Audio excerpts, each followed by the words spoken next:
ਸ਼੍ਰੀ ਅਕਾਲ। TV 84 ਦੇਖ ਰਹੇ ਸਾਰੇ ਦਰਸ਼ਕਾਂ ਦਾ ਸਵਾਗਤ ਹੈ। ਮੈਂ ਹਰਪ੍ਰੀਤ ਕੌਰ ਤੇ ਬੁਲੇਟਿਨ ਦੀ ਸ਼ੁਰੂਆਤ ਕਰਦੇ ਹਾਂ ਹੈਡਲਾਈਨਸ ਦੇ ਨਾਲ। ਰਾਮ ਰਹੀਮ ਦੀ ਮੂੰਹ ਬੋਲੀ ਧੀ ਹਨੀਪ੍ਰੀਤ ਨੂੰ ਪੰਚਕੂਲਾ ਅਦਾਲਤ ਤੋਂ ਵੱਡਾ ਝਟਕਾ। ਅਦਾਲਤ ਨੇ ਹਨੀਪ੍ਰੀਤ ਖਿਲਾਫ ਹਿੰਸਾ ਭੜਕਾਉਣ ਦੇ ਮਾਮਲੇ ਵਿੱਚ ਦੋਸ਼ ਕੀਤੇ ਤੈਅ। ਜਲਦੀ ਹੀ ਸੁਣਾਈ ਜਾ ਸਕਦੀ ਹੈ ਸਜ਼ਾ। ਗੁਰਦਾਸਪੁਰ ਜ਼ਿਲ੍ਹੇ ਦੇ ਸਾਬਕਾ ਅਕਾਲੀ ਸਰਪੰਚ ਦਲਬੀਰ ਸਿੰਘ ਢਿਲਵਾਂ ਦੀ ਮੌਤ ਦਾ ਮਾਮਲਾ ਭਖਿਆ। ਸਾਬਕਾ ਮੰਤਰੀ ਬਿਕਰਮ ਸਿੰਘ ਮਜੀਠੀਆ ਪੁੱਜੇ ਪੀੜਤ ਪਰਿਵਾਰ ਦੇ ਘਰ। ਕਾਂਗਰਸ ਤੇ ਲਗਾਏ ਦੋਸ਼, ਸਿਆਸੀ ਰੰਜਿਸ਼ ਨੂੰ ਦੱਸਿਆ ਕਾਰਨ। ਗੁਰਦੁਆਰਾ ਸ਼੍ਰੀ ਭੋਰਾ ਸਾਹਿਬ ਦੀ ਹਦੂਦ ਅੰਦਰ ਇੱਕ ਲੜਕੇ ਦੀ ਕੁੱਟਮਾਰ ਕਰਨ ਦੇ ਮਾਮਲੇ ਵਿੱਚ ਪੁਲਿਸ ਨੇ ਕੀਤੀ ਕਾਰਵਾਈ। ਕੁੱਟਮਾਰ ਕਰਨ ਵਾਲੇ ਈਸ਼ਵਰ ਸਿੰਘ ਸਮੇਤ 3 ਲੋਕਾਂ ਖਿਲਾਫ ਦਰਜ ਕੀਤਾ ਪਰਚਾ, ਪਰ ਕਿਸੇ ਦੀ ਨਹੀਂ ਕੀਤੀ ਗ੍ਰਿਫਤਾਰੀ। ਗਿਆਨੀ ਹਰਪ੍ਰੀਤ ਸਿੰਘ ਨੇ ਵੀ ਘਟਨਾ ਤੇ ਜ਼ਾਹਿਰ ਕੀਤਾ ਅਫਸੋਸ। ਖੁਸ਼ਹਾਲ ਮੰਨੇ ਜਾਂਦੇ ਪੰਜਾਬ ਵਿੱਚ ਆਰਥਿਕ ਤੰਗੀ ਕਰਕੇ ਖੁਦਕੁਸ਼ੀਆਂ ਦਾ ਦੌਰ ਜਾਰੀ। ਕਰਜ਼ੇ ਤੋਂ ਪਰੇਸ਼ਾਨ ਪਿਓ ਪੁੱਤਰ ਨੇ ਸਲਫਾਸ ਖਾ ਕੇ ਕੀਤੀ ਜੀਵਨ ਲੀਲਾ ਸਮਾਪਤ। ਘਟਨਾ ਬਟਾਲਾ ਨੇੜਲੇ ਪਿੰਡ ਗੁਜਰਪੁਰਾ ਦੀ। ਤੇ ਪੰਜਾਬੀ ਵਿਦਿਆਰਥੀਆਂ ਦੀ ਹੁੱਲੜਬਾਜ਼ੀ ਤੇ ਕੈਨੇਡਾ ਸਰਕਾਰ ਸਖਤ। 3 ਪੰਜਾਬੀ ਨੌਜਵਾਨਾਂ ਨੂੰ ਕੀਤਾ ਡਿਪੋਰਟ। ਅਗਸਤ ਮਹੀਨੇ ਦੌਰਾਨ ਬ੍ਰਿਟਿਸ਼ ਕੋਲੰਬੀਆ ਵਿੱਚ ਸ਼ਾਪਿੰਗ ਮਾਲ ਵਿੱਚ ਹੋਈ ਸੀ ਝੜਪ। ਤੇ ਹੁਣ ਇਹਨਾਂ ਖਬਰਾਂ ਦਾ ਵਿਸਥਾਰ। ਜ਼ਮਾਨਤ ਦੇ ਬਾਹਰ ਆਈ ਹਨੀਪ੍ਰੀਤ ਨੂੰ ਪੰਚਕੂਲਾ ਅਦਾਲਤ ਤੋਂ ਵੱਡਾ ਝਟਕਾ ਲਗਾਈ।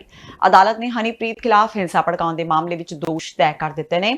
ਹਨੀਪ੍ਰੀਤ ਦੇ ਨਾਲ ਬਾਕੀ ਦੋਸ਼ੀਆਂ ਖਿਲਾਫ ਵੀ ਦੋਸ਼ ਤੈਅ ਕਰ ਦਿੱਤੇ ਗਏ ਨੇ। ਦੱਸ ਦੇਈਏ ਕਿ 2 ਨਵੰਬਰ ਨੂੰ ਅਦਾਲਤ ਨੇ ਹਨੀਪ੍ਰੀਤ ਤੇ ਰਾਜਧਰੋਹ ਦੀ ਧਾਰਾ 121 ਤੇ 121A ਨੂੰ ਹਟਾ ਦਿੱਤਾ ਸੀ ਤੇ ਵੱਖ-ਵੱਖ ਧਾਰਾਵਾਂ ਨੂੰ ਬਰਕਰਾਰ ਰੱਖਿਆ ਸੀ। ਅੱਜ ਇਹਨਾਂ ਤੇ ਅਦਾਲਤ ਵਿੱਚ ਬਹਿਸ ਹੋਈ ਤੇ ਅਦਾਲਤ ਨੇ ਹਨੀਪ੍ਰੀਤ ਤੇ ਬਾਕੀਆਂ ਖਿਲਾਫ ਹਿੰਸਾ ਭੜਕਾਉਣ ਦੇ ਦੋਸ਼ ਤੈਅ ਕਰ ਦਿੱਤੇ। ਪੰਚਕੂਲਾ ਦੀ ਅਦਾਲਤ ਨੇ 2 ਸਾਲ ਪਹਿਲਾਂ 25 ਅਗਸਤ 2017 ਨੂੰ ਰਾਮ ਰਹੀਮ ਨੂੰ ਸਾਧਵੀਆਂ ਨਾਲ ਬਲਾਤਕਾਰ ਕਰਨ ਦੇ ਮਾਮਲੇ ਵਿੱਚ ਦੋਸ਼ੀ ਕਰਾਰ ਦਿੱਤਾ ਸੀ। ਇਸ ਦੌਰਾਨ ਡੇਰਾ ਪ੍ਰੇਮੀਆਂ ਵੱਲੋਂ ਪੰਚਕੂਲਾ ਵਿੱਚ ਵੱਡੀ ਹਿੰਸਾ ਕੀਤੀ ਗਈ ਸੀ। ਪੰਚਕੂਲਾ ਨੂੰ ਅੱਗ ਦੇ ਹਵਾਲੇ ਕਰ ਦਿੱਤਾ ਗਿਆ ਸੀ। ਪੁਲਿਸ ਤੇ ਪੱਥਰਬਾਜ਼ੀ ਵੀ ਕੀਤੀ ਗਈ। ਸੜਕਾਂ ਤੇ ਖੜੇ ਵਾਹਨਾਂ ਨੂੰ ਅੱਗ ਲਗਾ ਦਿੱਤੀ ਗਈ ਸੀ ਤੇ ਇਸ ਹਿੰਸਾ ਵਿੱਚ 40 ਲੋਕਾਂ ਦੀ ਜਾਨ ਚਲੀ ਗਈ ਸੀ।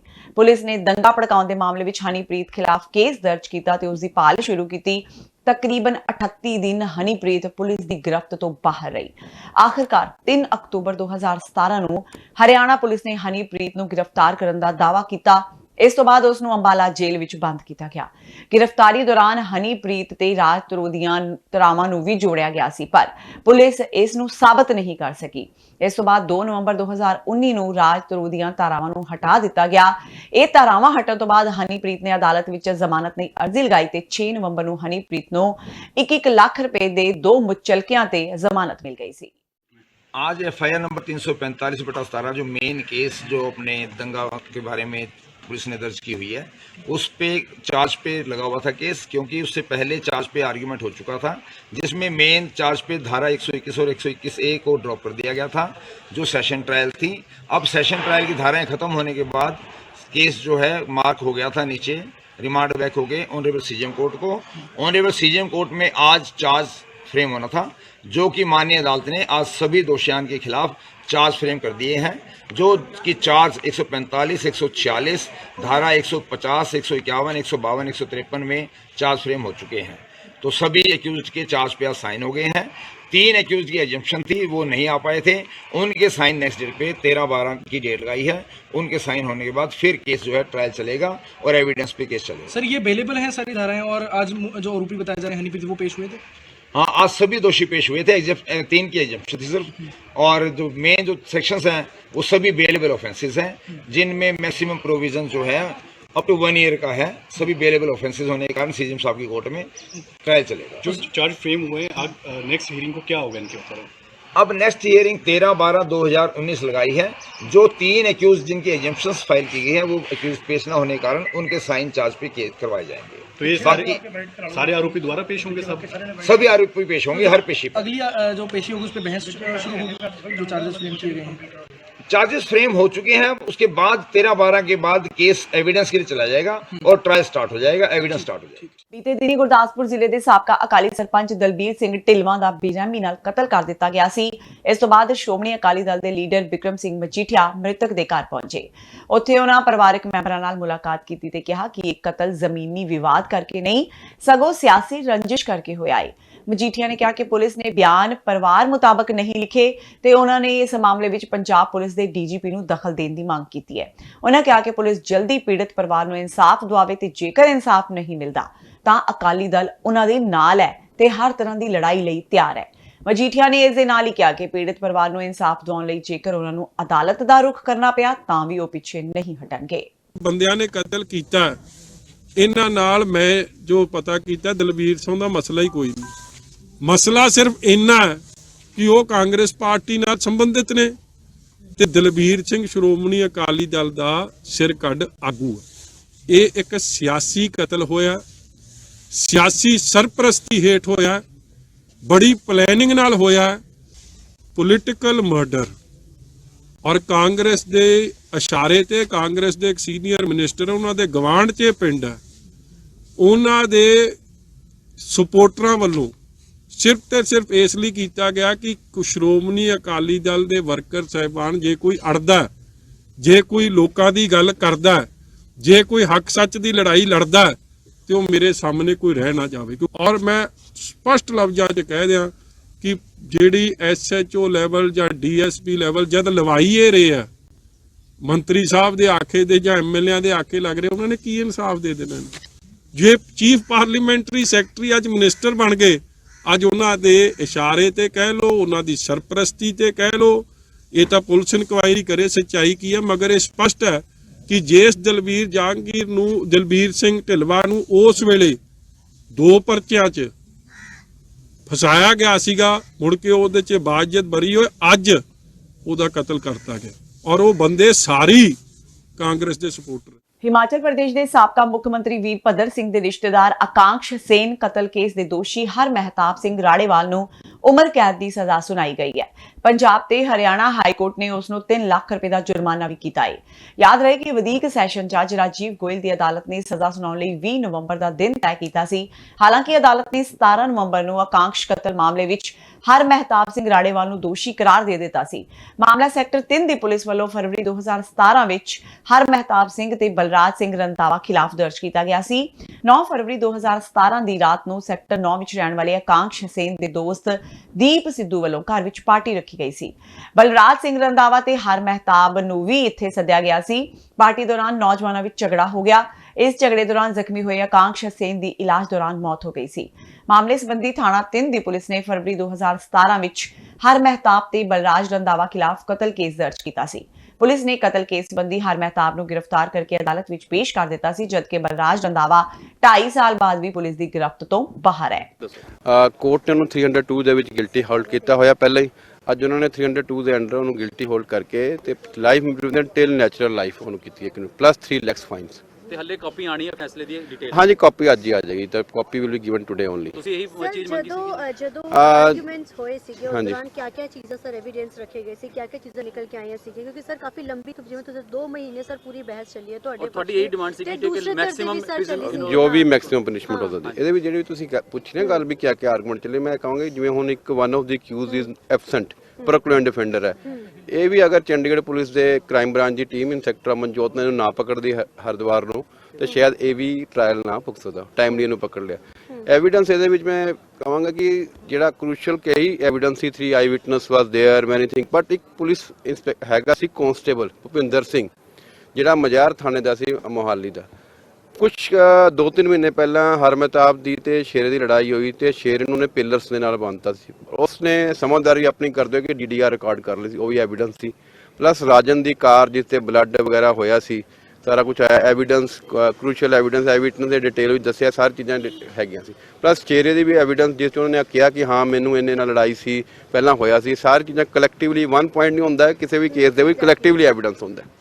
ਸ਼੍ਰੀ ਫਤਿਹਗੜ੍ਹ ਸਾਹਿਬ ਦੇ ਗੁਰਦੁਆਰਾ ਸ਼੍ਰੀ ਭੋਰਾ ਸਾਹਿਬ ਦੀ ਹਦੂਦ ਅੰਦਰ ਇੱਕ ਲੜਕੇ ਦੀ ਕੁੱਟਮਾਰ ਕਰਨ ਦੇ ਮਾਮਲੇ ਵਿੱਚ ਪੁਲਿਸ ਨੇ ਈਸ਼ਵਰ ਸਿੰਘ ਤੇ ਉਸ ਦੇ 3 ਸਾਥੀਆਂ ਖਿਲਾਫ ਮਾਮਲਾ ਦਰਜ ਕਰ ਲਿਆ ਹੈ।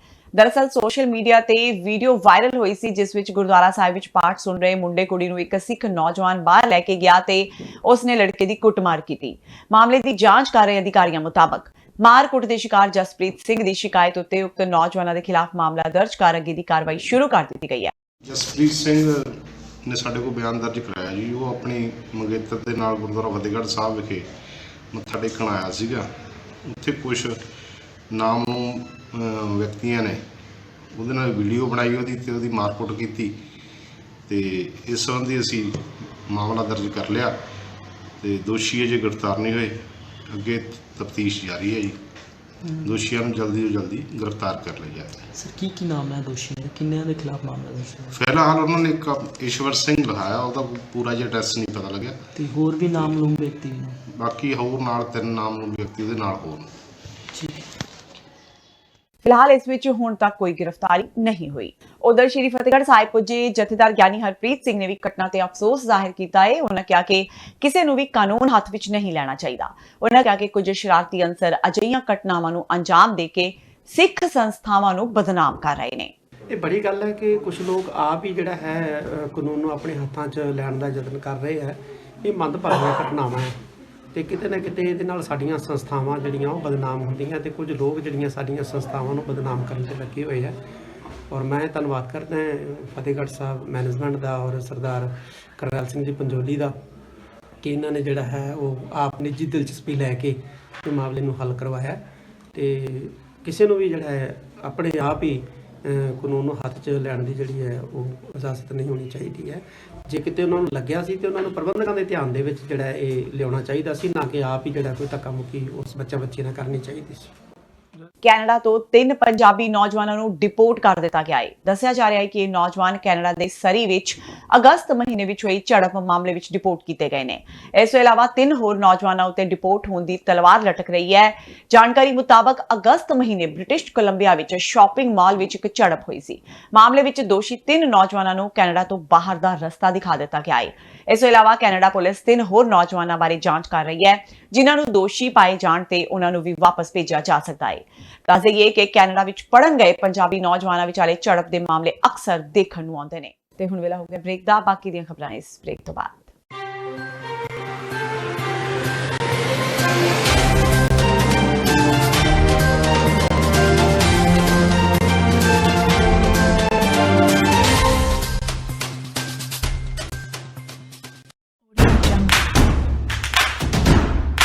Guru Palace presents Shagun Banquet.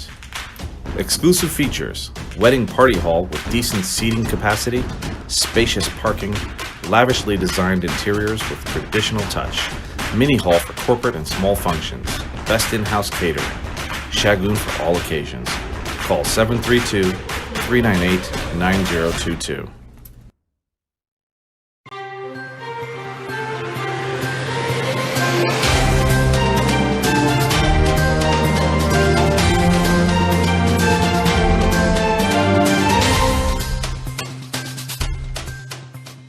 Break ਤੋਂ ਬਾਅਦ ਟੀਵੀ 84 ਦੇ ਖਬਰਾਂ ਦੇ ਬੁਲੇਟਿਨ ਵਿੱਚ ਸਵਾਗਤ ਹੈ। ਵਧਦੇ ਹਾਂ ਅਗਲੀ ਖਬਰ ਵੱਲ। ਸੰਗਰੂਰ ਤੋਂ ਬਾਅਦ ਹੁਣ ਮੁਕਤਸਰ ਵਿੱਚ ਦਲਿਤ ਨੌਜਵਾਨ ਤੇ ਤਸ਼ੱਦਦ ਦਾ ਮਾਮਲਾ ਸਾਹਮਣੇ ਆਇਆ ਹੈ। ਦਲਿਤ ਨੌਜਵਾਨ ਦੇ ਹੱਥ ਬੰਨ੍ਹ ਕੇ ਟਰਾਲੀ ਵਿੱਚ ਬਿਠਾਇਆ ਗਿਆ। ਦਲਿਤ ਮਜ਼ਦੂਰ ਨੂੰ ਬੰਦਕ ਬਣਾ ਕੇ ਬਾਜ਼ਾਰ ਵਿੱਚ ਘੁਮਾਇਆ ਗਿਆ। ਸਬਜ਼ੀ ਮੰਡੀ ਵਿੱਚ ਮੌਜੂਦ ਲੋਕਾਂ ਨੇ ਨੌਜਵਾਨ ਨੂੰ ਛੁਡਵਾਇਆ। ਸਬਜ਼ੀ ਮੰਡੀ ਵਿੱਚ ਕੰਮ ਕਰਨ ਵਾਲੇ ਅਨੁਸੂਚਿਤ ਜਾਤੀ ਦਾ ਮਜ਼ਦੂਰ ਰਾਮ ਸਿੰਘ ਪਿੰਡ ਕੋਟਲੀ ਦੇ ਕਿਸਾਨ ਦੇ ਘਰ ਕੰਮ ਕਰਦਾ ਸੀ ਤੇ ਉਸਨੇ ਉਹਨਾਂ ਨੂੰ ਕੁਝ ਪੈਸੇ ਦੇਣੇ ਸੀ। ਸੋਮਵਾਰ ਨੂੰ ਰਾਮ ਸਿੰਘ ਸਬਜ਼ੀ ਮੰਡੀ ਮੁਕਤਸਰ ਵਿੱਚ ਕੰਮ ਕਰ ਰਿਹਾ ਸੀ ਤਾਂ ਉੱਥੇ ਹੀ ਉਹ ਕਿਸਾਨ ਮੰਡੀ ਵਿੱਚ ਟਰੈਕਟਰ ਟਰਾਲੀ ਤੇ ਝੋਨਾ ਲੈ ਕੇ ਆਏ। ਉਹਨਾਂ ਉਸ ਮਜ਼ਦੂਰ ਨੂੰ ਦੇਖਿਆ ਤੇ ਉਸ ਦੇ ਹੱਥ ਬੰਨ੍ਹ ਕੇ ਉਸ ਨੂੰ ਟਰਾਲੀ ਵਿੱਚ ਬਿਠਾ ਲਿਆ ਤੇ ਪਿੰਡ ਵੱਲ ਨੂੰ ਤੁਰ ਪਏ। ਜਦ ਲੋਕਾਂ ਨੇ ਉਹਨਾਂ ਨੂੰ ਵੇਖਿਆ ਤਾਂ ਇਸ ਦਾ ਕਾਰਨ ਪੁੱਛਿਆ, ਪਰ ਉਹ ਜ਼ਿਮੀਂਦਾਰ ਲੋਕਾਂ ਨਾਲ ਹੀ ਉਲਝ ਗਿਆ ਤੇ ਉਹਨਾਂ ਨੂੰ ਹੀ ਬੁਰਾ ਭਲਾ ਕਹਿਣ ਲੱਗਾ।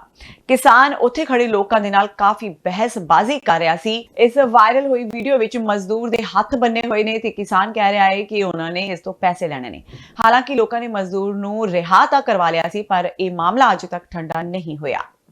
ਤੇ ਐਸਐਚਓ ਸਾਹਿਬ ਤੋਂ ਇਹਦੇ ਕੋਲ ਐਸਸੀ ਸਰਟੀਫਿਕੇਟ ਨਹੀਂ ਹੈ ਤੇ ਇਹ ਕਹਿੰਦਾ ਮੈਂ ਬਣਵਾ ਲੈਣਾ ਤੇ ਜਦੋਂ ਉਹ ਬਣਵਾ ਲੂਗਾ ਤਾਂ ਬਾਅਦ ਦਾ ਜੁਰਮ ਜਿਹੜਾ ਹੈਗਾ ਉਹ ਆਟੋਮੈਟਿਕਲੀ ਉਹਦੇ 'ਚ ਕਰ ਦਿੱਤਾ ਜਾਊਗਾ, ਕਿਉਂਕਿ ਪੁਲਿਸ ਨੇ ਸਾਰੀ ਵੈਰੀਫਿਕੇਸ਼ਨ ਕਰਕੇ ਹੀ ਅੱਗੇ ਜੋ ਵੀ ਹੈ ਸਟੈਪ ਚੱਕਣਾ ਹੈ। ਇਹ ਦੇਖੋ ਜੋ ਅਪਰਾਧ ਕੀਤਾ ਹੈ ਉਹਦੇ ਹਿਸਾਬ ਨਾਲ ਉਹਨਾਂ ਨੇ ਧਾਰਾਵਾਂ ਜੋ ਹੈਗੀਆਂ ਇਹਦੇ 'ਚ ਮੈਂਸ਼ਨ ਕੀਤੀਆਂ ਤੇ ਉਹ ਜੋ ਫਾਰ ਇਨਵੈਸਟੀਗੇਸ਼ਨ ਅਗਰ ਕੋਈ ਹੋਰ ਵੀ ਦਿਖਦਾ ਹੈ ਤੇ ਜੋ ਹੈਗਾ ਉਹਦੇ 'ਚ ਮੈਂਸ਼ਨ ਕੀਤਾ ਜਾਊਗਾ ਜੀ। ਇਹ ਜਦੋਂ ਹੀ ਇਹਨੇ ਸਟੇਟਮੈਂਟ ਦੇਤੀ ਹੈ ਰਾਮੋ ਨੇ, ਉਦੋਂ ਹੀ ਉਹਦੇ ਮੁਤਾਬਕ ਜਿਹੜਾ ਸੀਨੀਅਰ ਅਫਸਰਾਂ ਮਾਨਯੋਗ ਐਸਐਸਪੀ ਸਾਹਿਬ ਤੇ ਡੀਐਸਪੀ ਸਾਹਿਬ ਦੇ ਧਿਆਨ 'ਚ ਲਿਆ ਕੇ ਕੇਸ ਰਜਿਸਟਰ ਕਰ ਦਿੱਤਾ ਗਿਆ ਤੇ ਔਰ ਇਹਦੇ 'ਚ ਬਰੀਕੀ ਨਾਲ ਦੇਖ ਰਹੇ ਹਾਂ ਜਿਹੜੀਆਂ ਹੋਰ ਵੀ ਕੋਈ ਕਮੀ ਹੈਗੀ ਸੈਕਸ਼ਨਸ ਦੀ।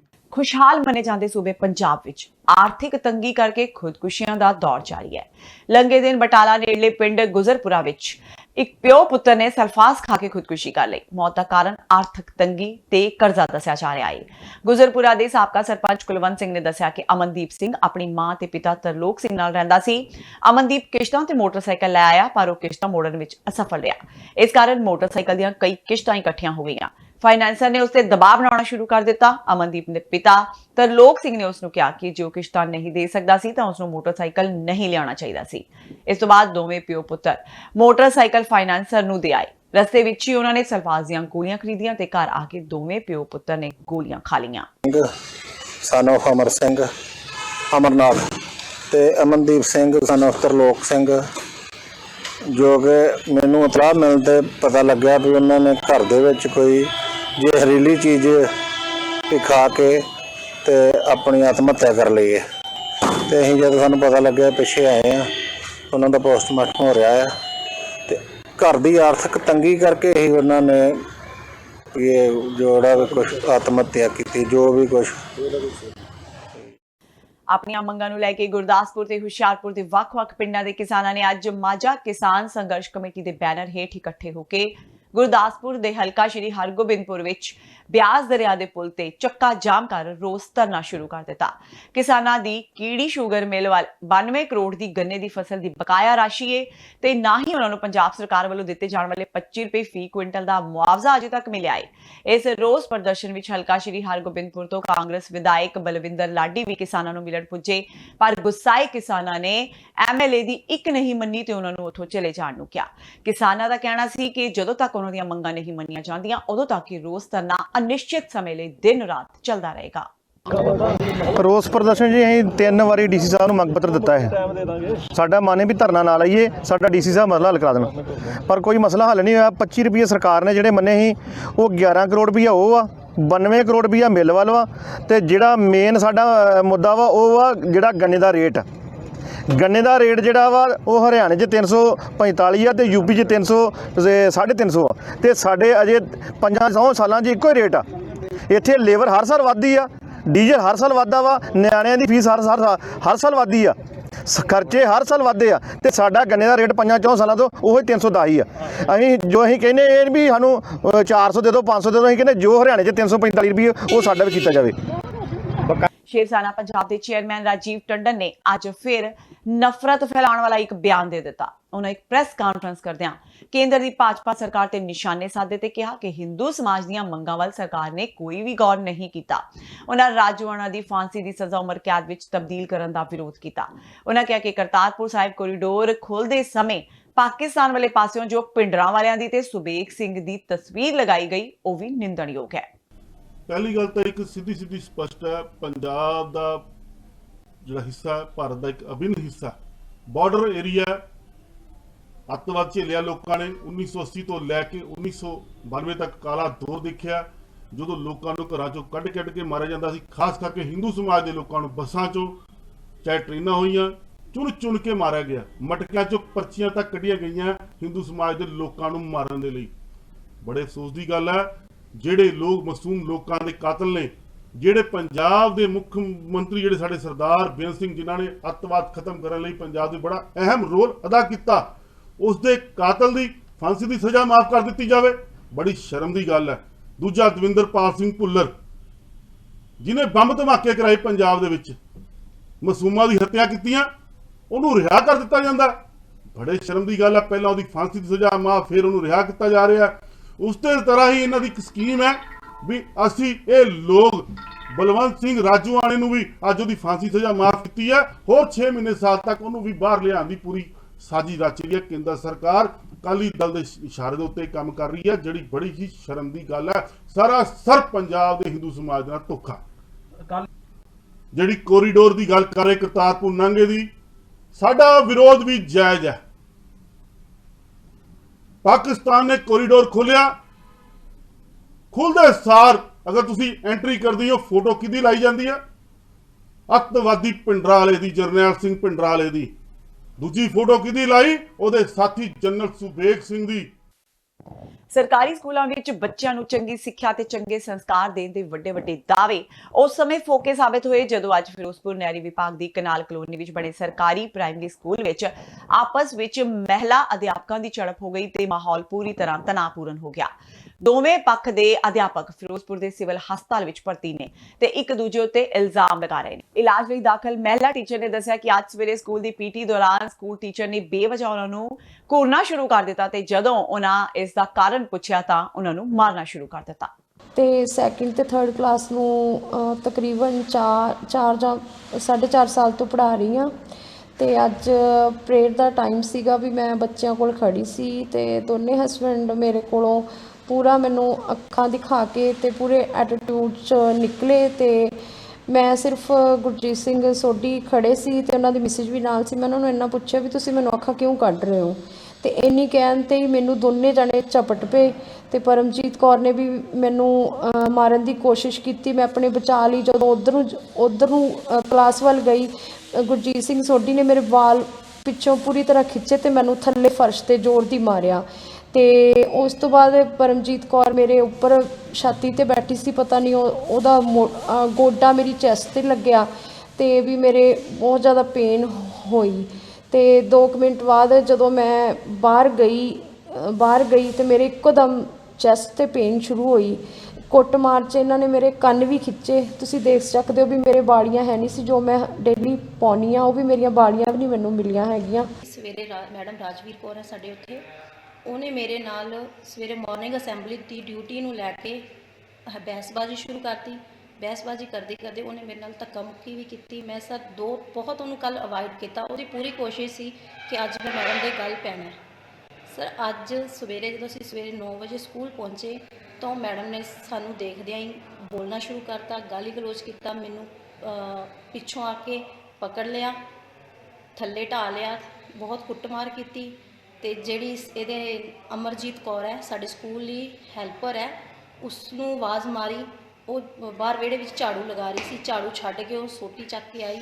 ਉਹਦੇ ਹੱਥ ਵਿੱਚ ਇੰਨਾ ਵੱਡਾ ਡੰਡਾ ਸੀ, ਫੜ ਕੇ ਆਈ। ਜਦੋਂ ਮੇਰੇ ਹਸਬੈਂਡ ਨੇ ਦੇਖਿਆ, ਉਹਨੇ ਮੈਨੂੰ, ਜਿਹੜੇ ਕਿ ਉੱਥੇ ਹੀ ਸਰਕਾਰੀ ਪ੍ਰਾਇਮਰੀ ਸਕੂਲ ਕਨਾਲ ਕਲੋਨੀ ਵਿੱਚ ਟੀਚਰ ਨੇ ਗੁਰਜੀਤ ਸਿੰਘ, ਉਹਨਾਂ ਨੇ ਮੈਨੂੰ ਤੇ ਜਿਹੜੇ ਸਾਡੇ ਹਰਦੀਪ ਸਰ ਹੈ CIT ਸਰ, ਉਹਨਾਂ ਨੇ ਮੈਨੂੰ, ਦੋਨਾਂ ਨੇ ਇਹਨਾਂ ਤੋਂ ਛੁਡਵਾਇਆ। ਗਾਇਕ ਐਲੀ ਮੰਗਟ ਮੁੜ ਵਿਵਾਦਾਂ ਵਿੱਚ ਹੈ। ਐਲੀ ਮੰਗਟ ਦਾ ਵਿਵਾਦਿਤ ਵੀਡੀਓ ਵਾਇਰਲ ਹੋਇਆ ਏ। ਉਸਨੇ ਦੋਸਤ ਦੀ ਬਰਥਡੇ ਪਾਰਟੀ ਵਿੱਚ ਫਾਇਰ ਕੀਤੇ। ਹਾਲਾਂਕਿ ਇੱਕ ਪ੍ਰਾਈਵੇਟ ਚੈਨਲ ਨਾਲ ਗੱਲਬਾਤ ਦੌਰਾਨ ਐਲੀ ਮੰਗਟ ਨੇ ਮਾਫੀ ਵੀ ਮੰਗ ਲਈ ਤੇ ਆਪਣੀ ਗਲਤੀ ਵੀ ਮੰਨ ਲਈ। ਐਲੀ ਨੇ ਕਿਹਾ ਕਿ ਉਹ ਅੱਗੇ ਤੋਂ ਇਸ ਤਰ੍ਹਾਂ ਫਾਇਰ ਨਹੀਂ ਕਰੇਗਾ।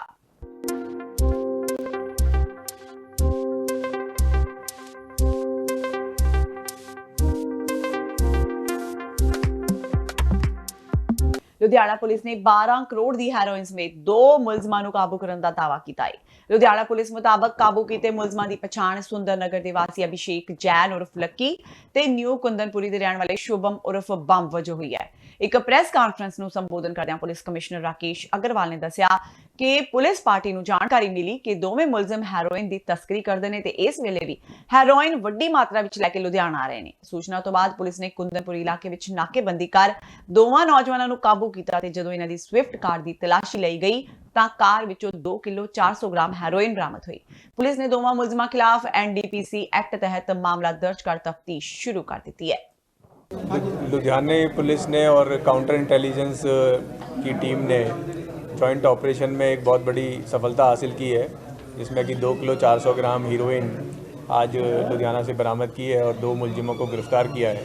इसमें लुधियाना की CIA 2 की टीम इन्वॉल्व थी जिस ऑपरेशन में, और जो 2 मुलजिम हैं शुभम उर्फ बम्ब अभिषेक जैन, इन दोनों को गिरफ्तार किया है। बाकी इनसे पूछताछ जारी है। ਤੇ ਇਸ ਹਨ ਹੁਣ ਤੱਕ ਦੀਆਂ ਖਬਰਾਂ। ਜਾਂਦੇ ਇੱਕ ਵਾਰ ਫੇਰ ਨਜ਼ਰ ਮਾਰਦੇ ਹਾਂ ਮੁੱਖ ਖਬਰਾਂ ਤੇ। ਰਾਮ ਰਹੀਮ ਦੀ ਮੂੰਹ ਬੋਲੀ ਧੀ ਹਨੀਪ੍ਰੀਤ ਨੂੰ ਪੰਚਕੂਲਾ ਅਦਾਲਤ ਤੋਂ ਵੱਡਾ ਝਟਕਾ।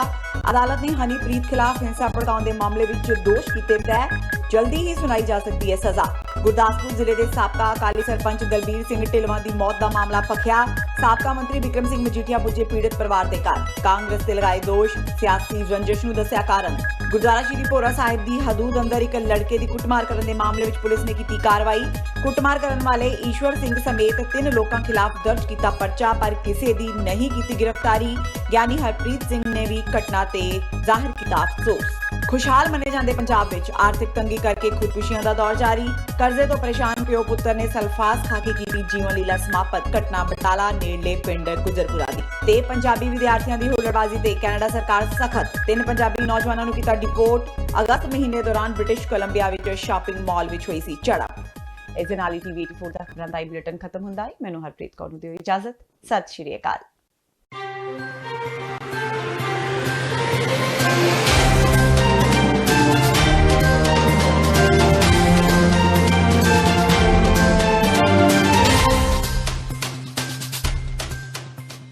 ਕੀ ਤੁਸੀਂ ਆਪਣੇ ਟੈਕਸਸ ਨੂੰ ਲੈ